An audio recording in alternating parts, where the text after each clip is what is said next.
All right. Hi, y'all. So my name is Taylor Billings. I am currently the press officer at Corporate Accountability International in Boston, but I am here with a different hat on today. I am helping out with the Climate Hawks Vote training. Ooh, I look frozen. Climate Hawks Vote training here in DC, running through how to build. The official title is takes a village to build a kick-ass campaign team. So that is what I will be doing today with y'all. So sorry I'm a little bit late. We ran over with the Q&A session with Morgan, our other trainer. It was just so fun. So real fast, I'm just gonna line up these slides here. I'm not a pro with Google Slides, so you'll just have to give me 1 second. But as we move forward, there is a Q&A, or there is a live chat that y'all should definitely ask questions in as we're moving through this. Always here and happy to answer questions. This can be a little overwhelming at times. Running for office is really fun, but it can also take a lot of energy. So do feel free to ask questions and I will answer them. So more broadly, I'm just really excited to be here. I worked on the election with Next Gen Climate in Ohio. And before that, I've completed a year with Green Corps, launching various environmental campaigns across the country. I think, you know, more broadly, I'm from New Orleans. I was born and raised there. And so I really, over the past couple years and growing up, I've really seen the amount of influence and destruction that climate change can cause, and the lack of political will that exists currently to protect the people and the environment, usually only for like a paycheck. So with climate change, not only goes, you know, the land, but also goes the culture.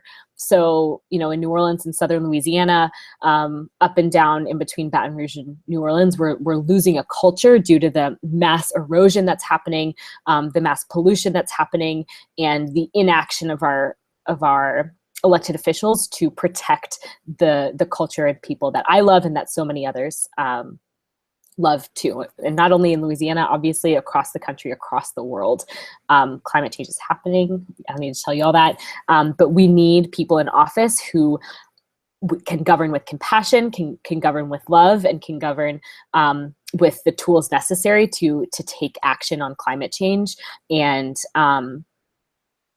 you know, push us towards the future that we want to be a part of. Okay, so give me just 1 second to pull up my live stream so I can see the questions that y'all have. Let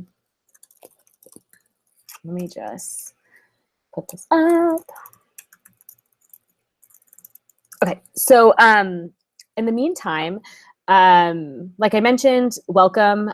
Do feel free to ask questions in live chat. I will be looking. And I'm going to share my slides. Okay, application. Great. Okay. Can you see my slides? It looks like you can. Great. Okay. Here we go. Great. All right. So it takes a village to build a kick-ass campaign team. It sure does. So big steps and goals here are to understand how to recruit new volunteers, keep them coming back, understand why we use the hard ask as an organizing tool, explore best practices for making an effective hard ask, and, you know, feel confident in your ability to make the hard ask. If you don't know what a hard ask is, don't worry. That's what we're here for. So just sit tight. Okay, so first, like I said, we're going to go through why recruitment matters, recruitment basics, and then how to keep people coming back. I do have a lot of material here and I don't want to rush through it. So at the end, you will have my slides, and this training will be up online, so you can always come back to it. So don't worry. And my main goal here is just to get through the basics so y'all have a good understanding. And then you can refer back to it as you see necessary. Okay, so why does recruitment matter? So frankly, you just can't do anything on your own, or the amount that you can do on your own can be exponentially increased with volunteers that are invested and excited and well-trained. So recruitment matters because there are people everywhere in your community, in your neighborhood, in the world, who want to change the world that we live in, but yet, haven't yet been asked or haven't yet been provided the opportunity, or don't have the tools they need. So while recruiting, it's really important to remember that, to change everything, it takes everyone, and that's just so real. So it matters, when you're getting a petition signed. It matters when you're running for office. It matters when you're, when you're going through a tough time, regardless in your life. Having people surrounding you and collection of resources is always beneficial. Great. So people get involved in races for a variety of reasons, and it's important to understand the motivations behind volunteering to better tailor their experience to make them better organizers. So there are a couple reasons why people get involved. The first is that they really like the candidate. They're inspired by the candidate. They they just buy into the idea. Also, yeah, so that's reason one. Reason two, their friends are involved. So if you have a lot of friends in an election or in an office, it's a lot easier to draw more friends into that space. So if it's the cool thing to do, you're going to have more people on your campaign. Sorry, that was a little convoluted. People can come to campaigns to find friends. If they want to meet friends in a new city, this is a great way to do it. Or two, all their friends are already doing it, so it's the cool thing to do. Thirdly, they're upset about the issues. They care about it. So especially right now in the Trump regime, you have a lot of people just fired up and ready to go. You have people upset or engaged and excited, and it's good to harness that energy and keep people motivated through it. Another reason is people just might be altruistic, and they are doing this for the greater good. They're volunteering on your campaign. They're knocking on doors. They're calling voters because they want to make the world fundamentally a better place and can do so through your campaign. Also, they just might be super jazzed about the issue. Maybe they really care about climate change and you are a climate champion, which you all will be. Or they care a ton about reproductive rights and women's rights, and a certain candidate is just definitely behind that. So people just could be super jazzed about the issue that a certain candidate is championing. And then a final reason is people want to learn skills. They want to learn how to organize. They want to learn how to talk to people. They want to learn how to make a difference. And so providing folks an opportunity to really learn those skills on the ground is another really important aspect of your campaign. Okay, so those are the reasons why people get involved. And again, it's important to remember those reasons to build a relationship with your volunteers and also, be able to keep them on your campaign. So just to put this into context, there are going to be a lot of people on your campaign, and whether it's, state, federal, local, hyper local, whatever it may be, you're going to have a ton of people helping you out. So I just want to highlight where this conversation is focused on. So this conversation is focused on field. So that involves your campaign manager, your volunteer coordinators, your precinct captains, your Saturday Canvas captain. These are your people who are helping you talk to voters. That's what I'm talking about. These titles here that you see can vary by campaign. They're really up to you and your field plan on how you want to divvy up the responsibilities. But when you're talking about volunteers, this conversation that I'm having with you right now is targeted towards field. That's not to say that your data team, you don't use the same principles, but all the examples I'll give and things like that are going to be related to field. But I just wanted to kind of show you what landscape looks like. Okay, so recruitment basics. 1, we need to determine how many people we need. How many people do you need to win this race? 2, use a hard ask, always. And 3, keep them involved and inspired. Okay, 1. So I went through this in the last training. So if you were here last time, bear with me. You're gonna hear the same thing, but it's gonna be twice as good the second time you hear it. So when you're on a campaign, you have a win number, which is the number of votes you need to win your election.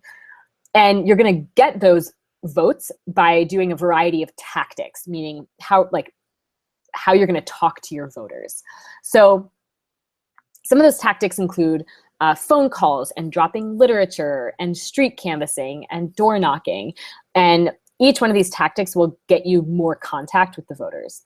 For example, dropping literature is going to get you fewer votes than door knocking, which is one of the highest impact or most effective ways to talk to voters.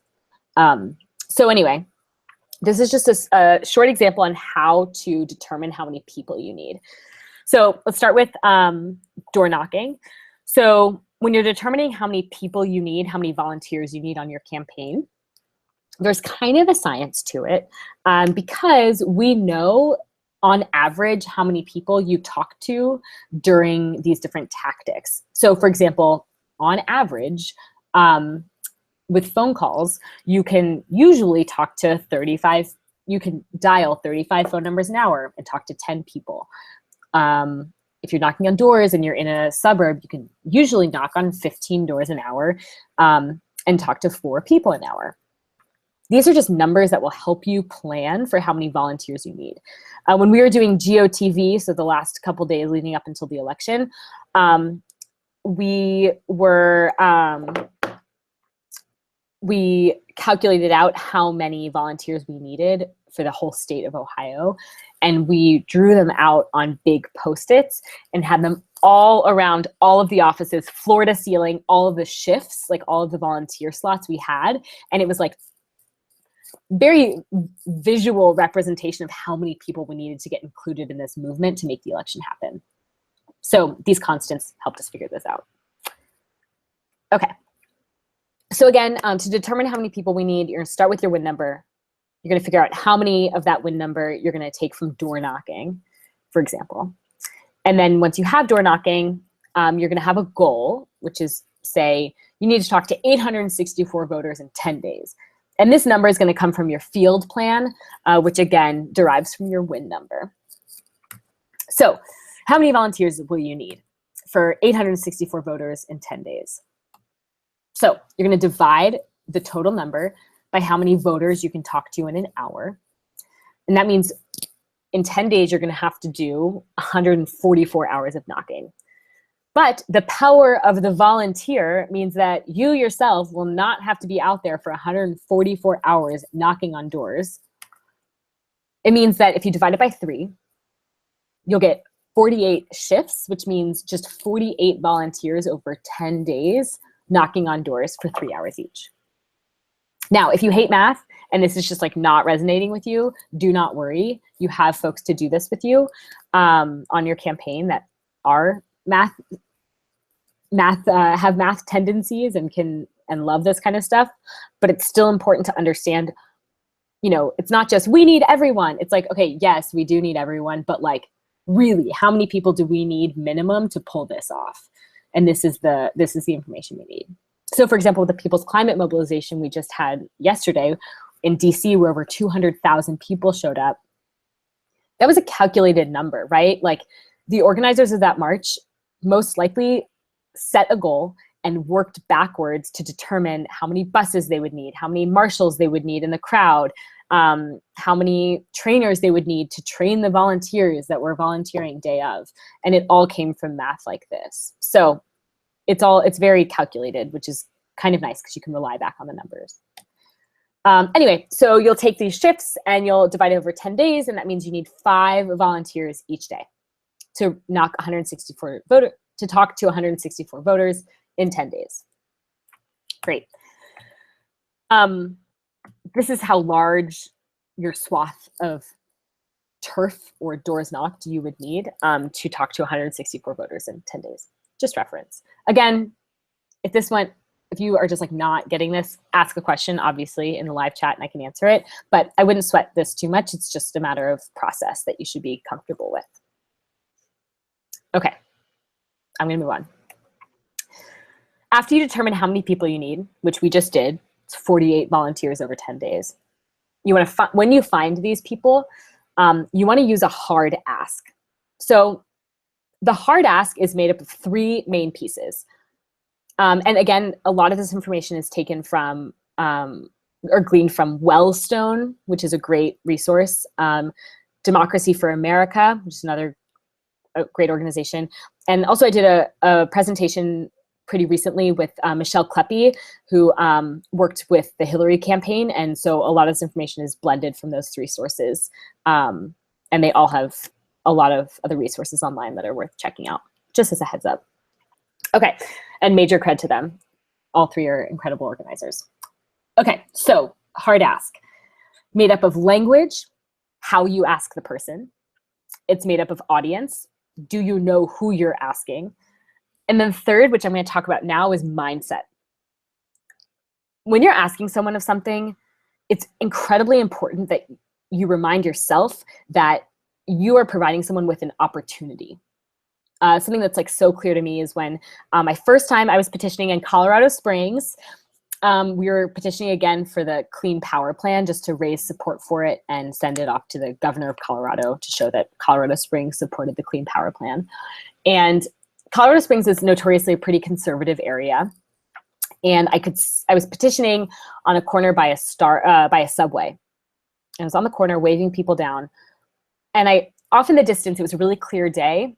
You could see the smokestacks from a power plant just in the distance.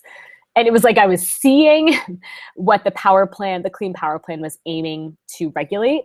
And it was this really stark moment where I was like, okay, I'm not from Colorado, which is a whole other thing, to be petitioning or organizing somewhere in a state where you're not from. It's just like a little jarring. That's 1.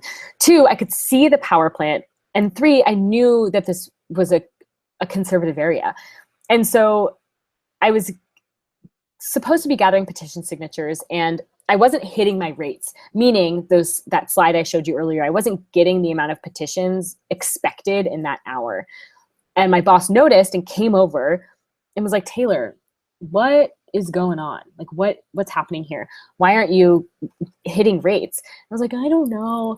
And it turns out that I was so wrapped up in the thought that I was inconveniencing people, that I was making them uncomfortable, or, that I was, being rude, when in reality, I was giving folks an optional opportunity to change the world. I know that may sound, a little big, but I was offering them an opportunity to speak, to share their voice on something that they may have cared about for years, and no one had asked them to get involved. So when you're asking someone to get involved in a campaign, whether it's to clean the closet or run your field program, it's important to remember that you're giving them an opportunity to act on something that they care about. And that's beautiful, especially in this time when people are frustrated and sad and scared, and mad and inspired, all of those things. It's so important to ask people, not as a favor, if like, as a personal favor, could you maybe at some point do this thing? It's like, no, can you do this? Because we need to make the world a better place, and I know you're on board with that. So that's mindset. I spend so much time on it because it makes such a difference. Okay. So with language, I'm going to go through just a quick workshop on how to ask someone how to do something.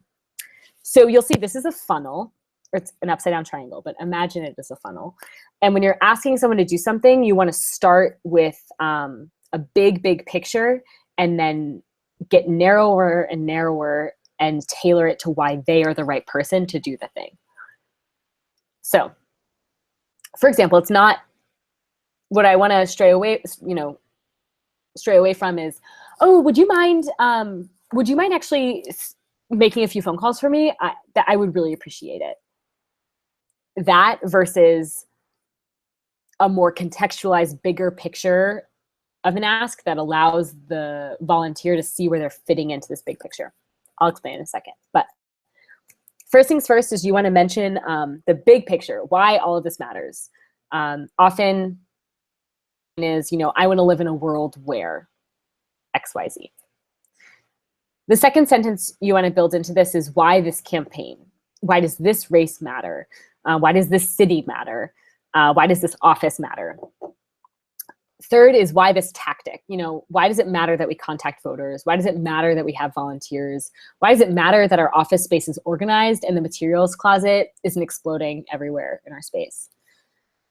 And then the fourth thing you want to say is why you? Why you are important for this position and why you fit into this bigger picture. So essentially it's drawing a line between the world we want to see and this task that you're doing today. Okay, does that make sense? Great.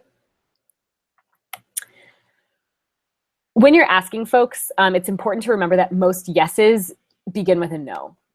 So remember that it's really hard to get off the couch and go do something instead of just like tweeting about it or sharing Facebook posts, even though that does play a role. But getting up and deciding to come volunteer is hard. So most people are inclined to say no. So it's important, you make multiple asks of different levels, right? So like, can you knock doors with me? No. Oh, well, can you help make the packets for the folks who are going to knock doors? No. Oh, well, can you like our Facebook page and would you like to be kept posted about further opportunities? Yeah, I can do that. Great. So I've asked multiple times and the person is then tailored, gets to opt into whatever they want to do. Don't stop at a yes. Ask for everything you need. We cannot build the world we want to live in with a petition signature. It's just like not going to happen. Like we need people to do big things in their communities, and we need to give them the tools to do it if they don't have it, which they may already because people are really smart. But one petition signature is not going to have us take back our democracy, right? We need big things, and we should be proud to ask for them. Okay. So with a hard ask, so you've teed it up really nicely. You've given them this big picture context. They know exactly why cleaning the closet matters so much because it'll help us, build an organization that we can, find everything we need really easily, and we can have the just world that we've always wanted. So when you're getting down to the part of, will you do this thing? There are 3 things to remember. The first, have 2 or 3 clear volunteer asks ready to go, because most yeses begin with a no. So you want to have 3 things. Can you come to this event? Can you canvass on this day? Can you phone bank on this afternoon? Not, oh, would you want to volunteer at some point? Or, oh, would you consider at some point maybe being my campaign manager? Or would you sometimes, would you be willing to write a $30,000 check? That would be so great. No, you need to have clear volunteer asks ready to go. You want to use can or will, not could or would. So, for example, can you go canvass this Saturday to knock on doors and inspire voters to vote for our candidate?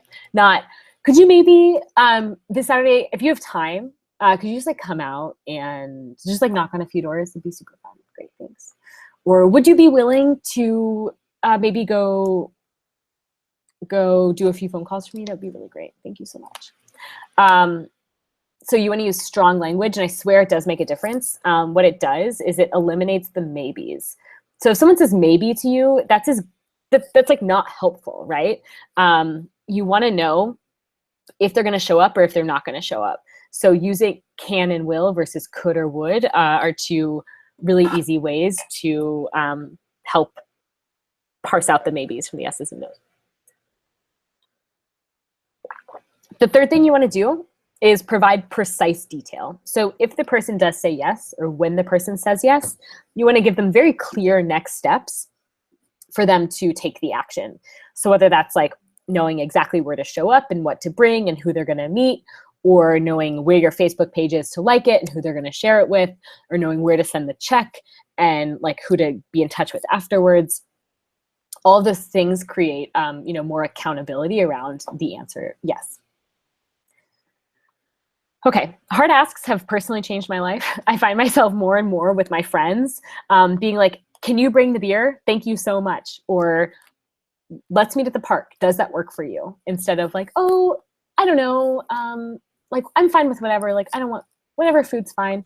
It's made group chat planning a lot easier in group texts and things like that. Because I'm just like, hey, can you bring this food? Thank you so much. Appreciate it. And if they can't, they just say it, and then we know, and it's great. Hard ask. Okay, so I have a quick example of all the pieces we just talked about. So in the left-hand corner, you'll see the funnel or upside-down pyramid to help you think about starting big and going small. As candidates or as volunteers of candidates, you will have infinite opportunities to ask people to do things, and it's really important to remember this formula. Not really important, but it's incredibly helpful, I will say. Okay, first, big picture. We are facing unprecedented attacks on our rights to clean air and water. We need environmental justice now to save millions of lives. And just yesterday, nearly 1 million people, oh, so I wrote this before the march, so ignore that. Well, I actually don't know worldwide how many people marched, but over 200,000 people marched for jobs, justice, and climate. Big picture. This is the world we want to live in. Why this campaign? To achieve the just society we all want to live in, we need a representative who will listen to us and act on behalf of us, not corporations or their bank account. Why this city matters.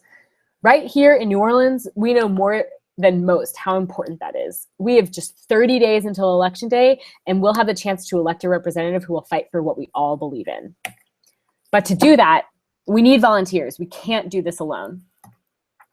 That's why this tactic matters. You are such an energetic and intelligent member of our team. You knocked on more doors than anyone yesterday, and it was incredible. Thank you so much. So, can you help us grow our team by bringing 5 more volunteers to next Saturday's Canvas? And they'll say, yeah, totally. That sounds super easy. And then what you'll do to provide precise detail is say, great, let's sit down right now and think of 10 people you can invite, so 5 of them will show up. And there you go. So this is the ask. Again, start big picture, go down to the individual, and I swear you'll have higher rates of people saying yes because they understand how this fits into the bigger picture, and it reminds them of why they're here in the first place. That's why that motivation thing I mentioned at the beginning matters so much, right? Because in this, you can tailor it to the person. So if you know they care about climate justice and they care about representative democracy, this is a great ask for people. If you know they care about friends and like building out their networks, you can switch out some things to tailor it to them and make it more personalized because they're your people, you know? We love them, so it's important to know them. Okay? Cool. All right, so normally we would practice this, but since we are on the internet, it's not that easy. But I urge you in this moment, like I can't hear you, right? So you can practice this right now. You wanna start off with why you're running for office or volunteering for a candidate, starting with that big picture vision. I wanna live in a world where climate change is, everyone believes climate change is real and we act on it. That's why I'm running for office. That's big picture. And then you want to whittle it down to, why this person. The ask that you want to do is, can I count on your vote? That's something that candidates will ask all the time when they're door knocking. That's one of the main asks. And then the volunteer ask will be, will you come make phone calls on Thursday at 6 p.m.? So for example, it'll look something like this. Scenario is you're at a door knocking and you're in a conversation with someone and you're giving them your speech, right? So Hi, my name is Taylor Billings. It's so nice to meet you. I'm a candidate for this office coming up in March. The election is happening. So, just a quick section or second on why I'm running for office. I want to live in a world where we have clean air and clean water. I want to live in a world where corporations do not take advantage of our political systems, and where we live in a just world where everyone has a fair shot. Right here in New Orleans, we have an incredible opportunity to forge the path ahead by setting an example for what a city council member can do on racial justice, criminal justice, and environmental justice. So in just a few weeks, we will go to the ballot and decide for ourselves what type of world we want to live in. I know that you have been a member of New Orleans, you've been a community member of New Orleans for years and years. And that's why I think that you would be a great volunteer for our campaign. So first, can I count on your vote in March? And they'll say, yeah, totally. Really great. So it is so important we grow our team and talk to more voters like you. So will you come make phone calls on Thursday at 6 p.m.? And they'll say, yeah, sure. So that's the type of ask that y'all should be thinking about, and the structure of it. Any questions about that? I know it's kind of a lot to handle. I did an exercise in an office in Ohio where I had our staff give me like any task at all, like any volunteer ask, and I would create like a big picture funnel for them. So they'd be like, okay, like wash the floors. And I'd be like, we want to live in a world where we have access to all the information we need. And to do that, we need to be able to, have a clean office space and keep all of our voter contacts organized. We can't do that without a clean floor. So you are incredibly detailed oriented and really methodical, and I think you'd be a great fit. Can you please clean the floor tonight? And people are like, oh, like it'll help us win the campaign. Yeah, sure, I'll do that. So it's just a way of contexting the asks. Okay, cool.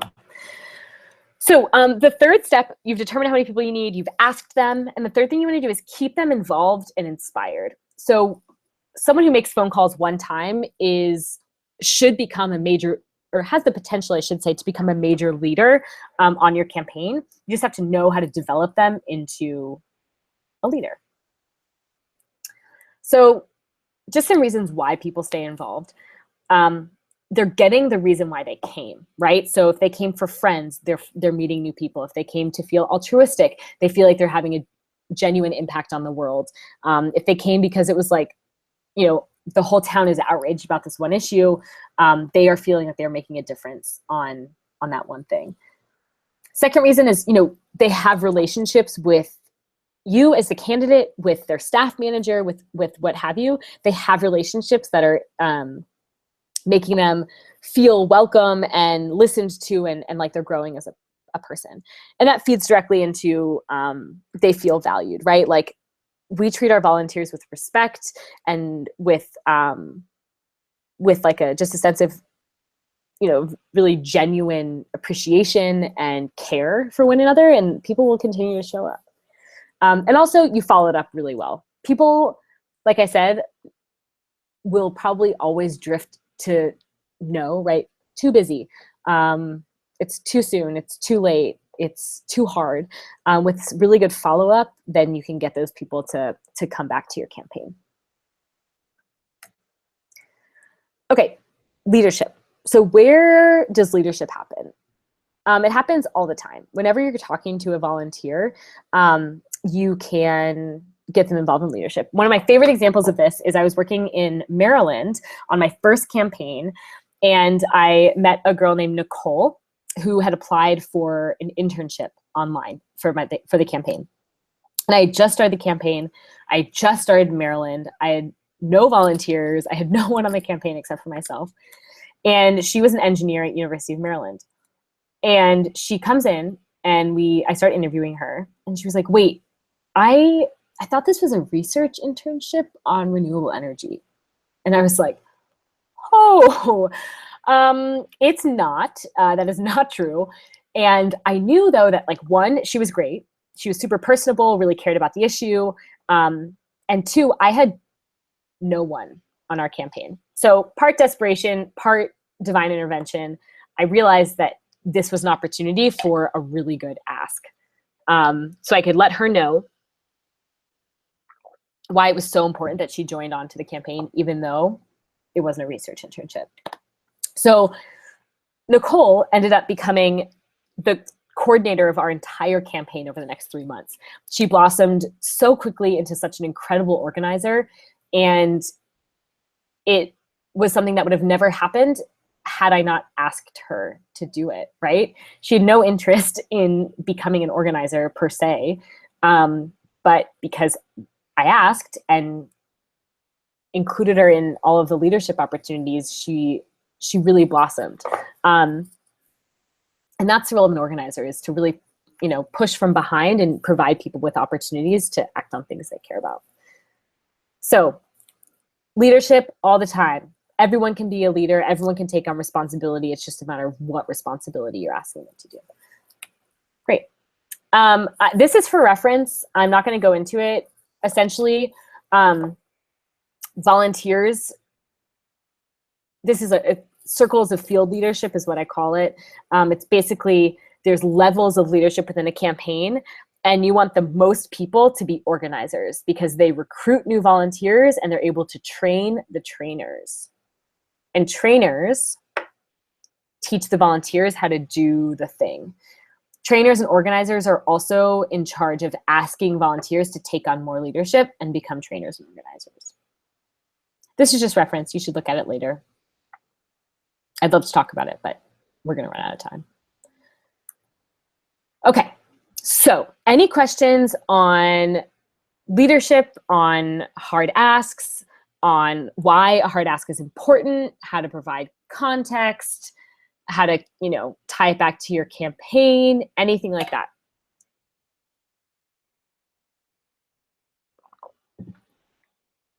Nada? Y'all are pro recruiters now? Okay, cool. Is there anything that you want me to touch on with those subjects?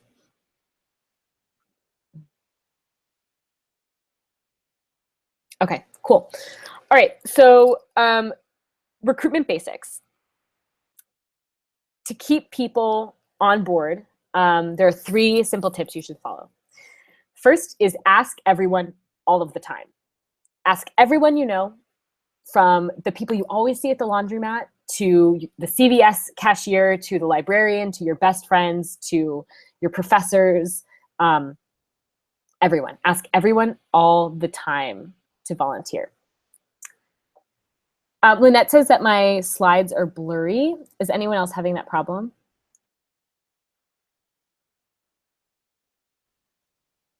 Lynette, it might be your connection or my connection. I know that the leadership circle one was probably a little blurry, and I'm sorry. But you'll have these afterwards, and I'm also reading most of it. Sorry, y'all. Is this one clear? The ask everyone all the time slide?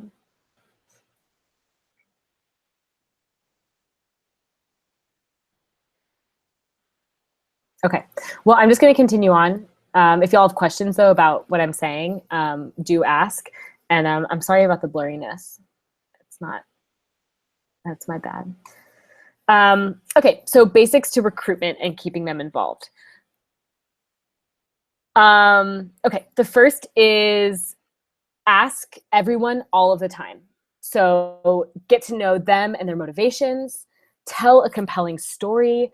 Why should these people get involved in your campaign? Why should they dedicate their time and energy into building your version of a better future? What does that look like?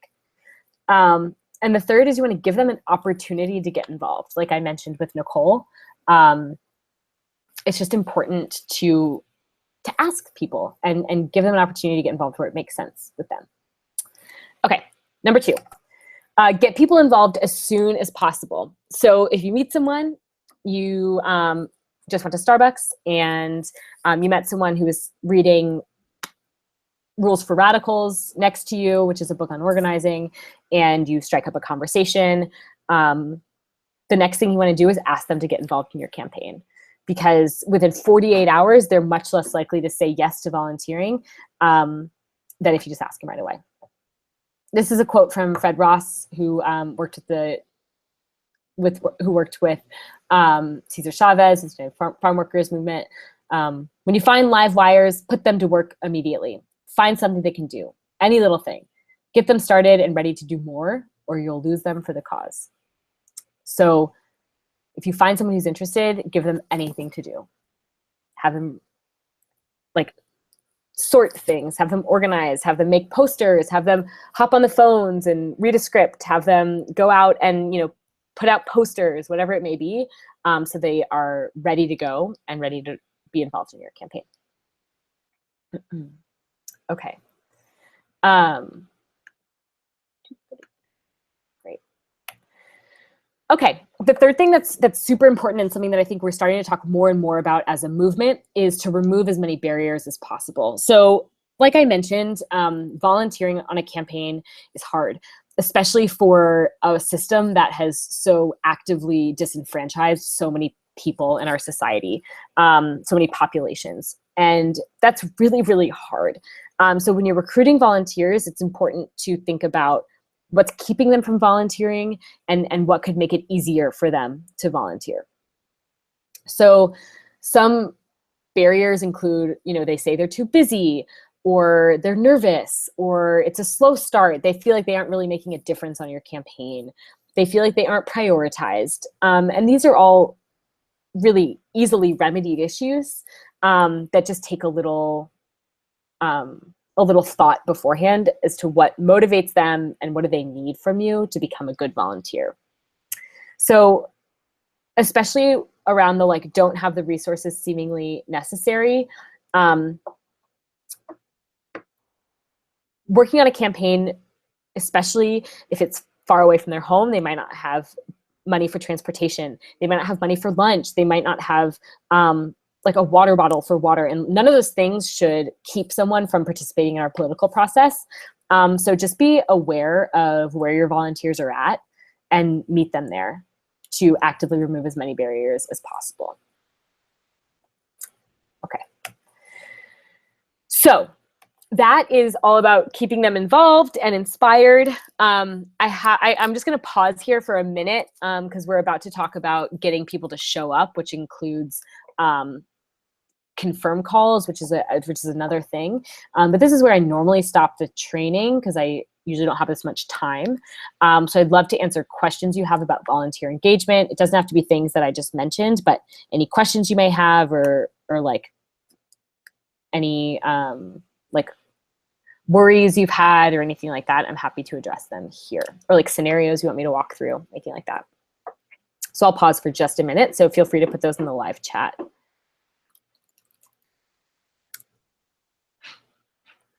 And I'll wait just a minute.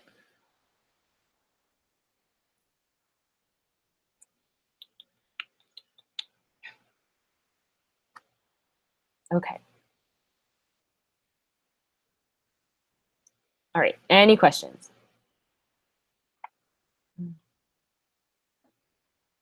Great. Okay, cool. All right, so after you spent all of this time recruiting them, you've gotten to know them, you've done a really good ask, done all these things, you want to get them to show up. So the biggest rule to learn is the rule of halves, which means as many people who have said yes to you, half of them will show up. Best case scenario. Over the election, we suffered with a 20% show rate, meaning literally only 20% of the people who said yes would show up. And that is because we weren't using a hard ask. We weren't using can or will. So people would say, yeah, I can make it. And then they wouldn't feel obligated to show because we weren't using that strong language and we weren't doing really good follow-up.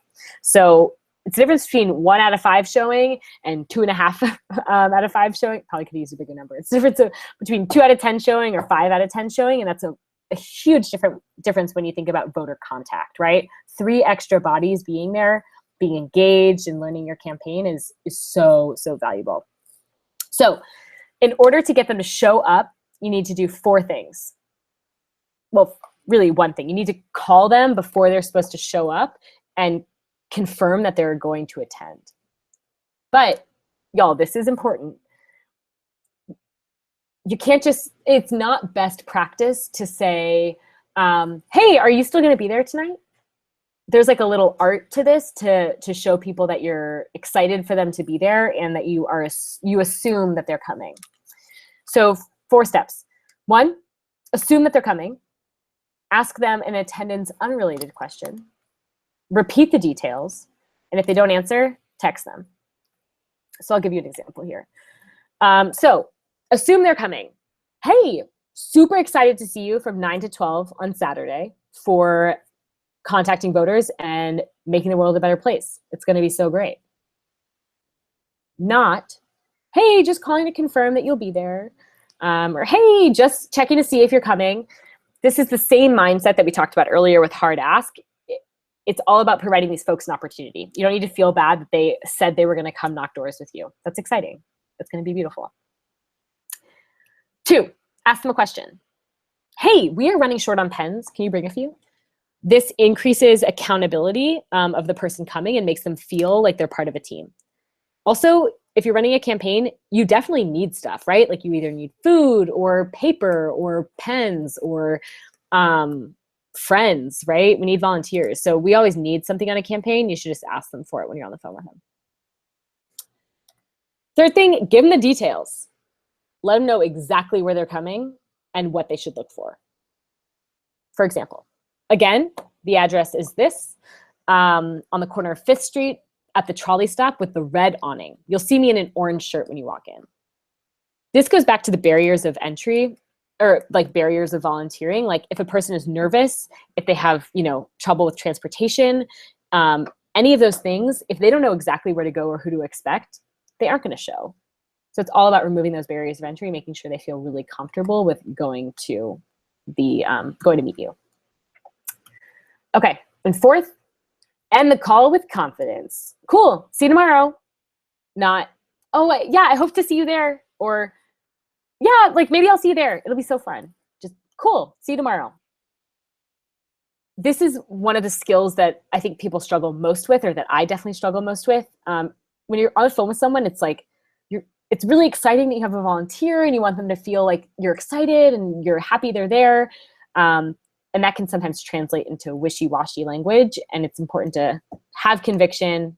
They're coming, it's awesome.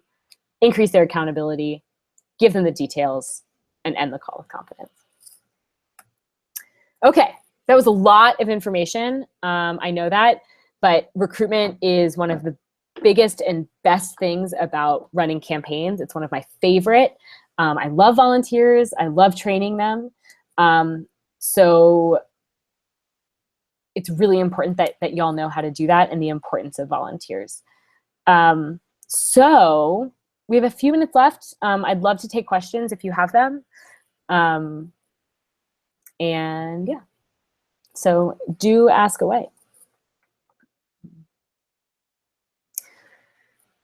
I can give more examples or more stories of things that have happened.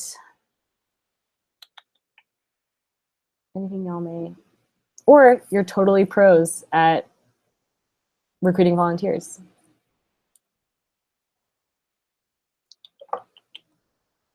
Okay, oops, I'm just gonna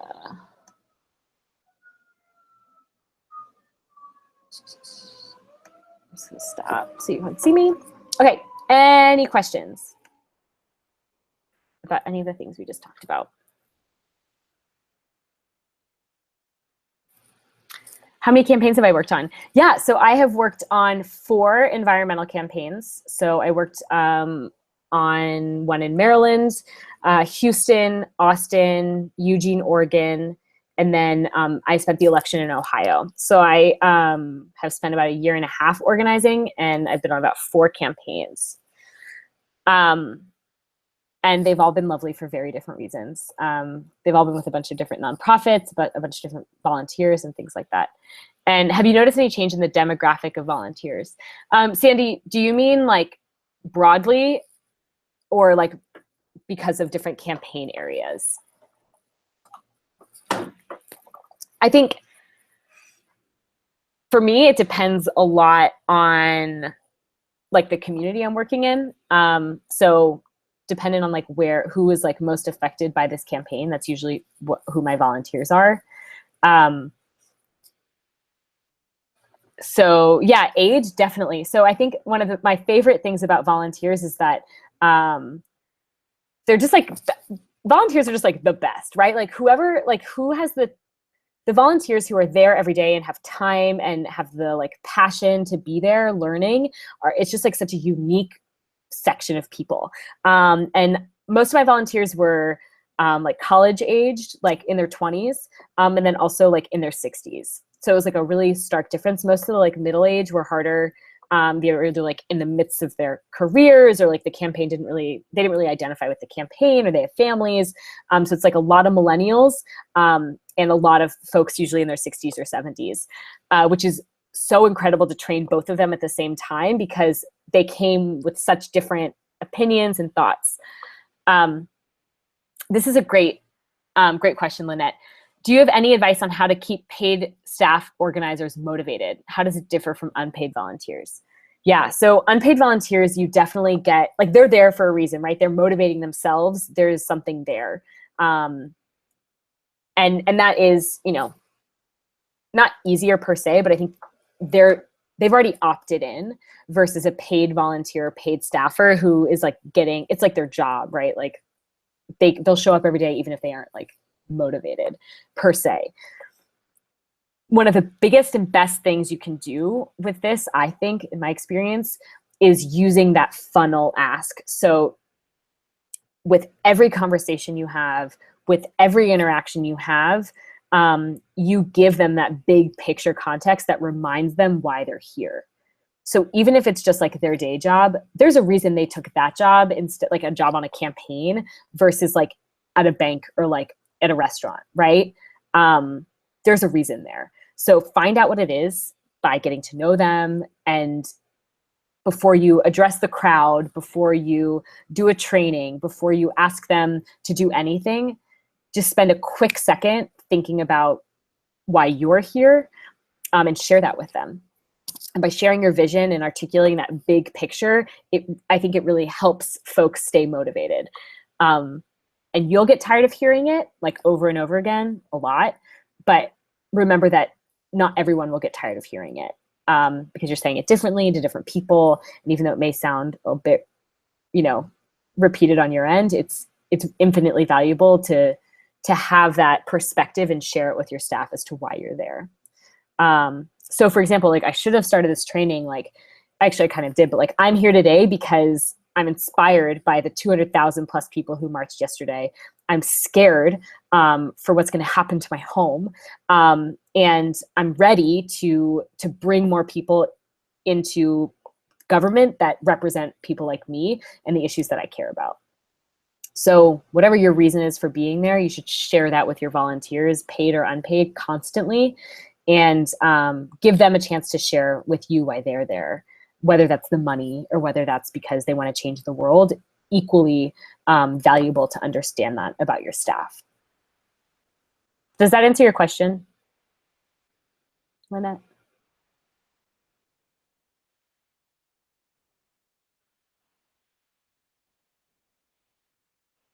Okay, cool. Well, I am just about to run off. We've got to go on to different parts of the training.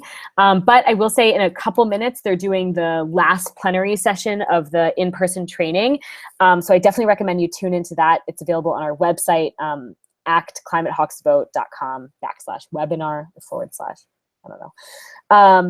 But I do hope you learned some stuff from this. I think recruitment, like I said, is one of the most, it is the most important thing you can do when doing voter contact, is valuing your volunteers and building out your volunteer base. It takes hard work, but the hard ask and confirm calls, the two things we just went over, will really get you to that point that you need to be. So do reach out if you have any questions. My email is on the slides. I'd love to hear from y'all, and do let me know if there's any other resources I can get you. So thank you so much for joining, and I'm sure I'll talk to you all soon. Thank you.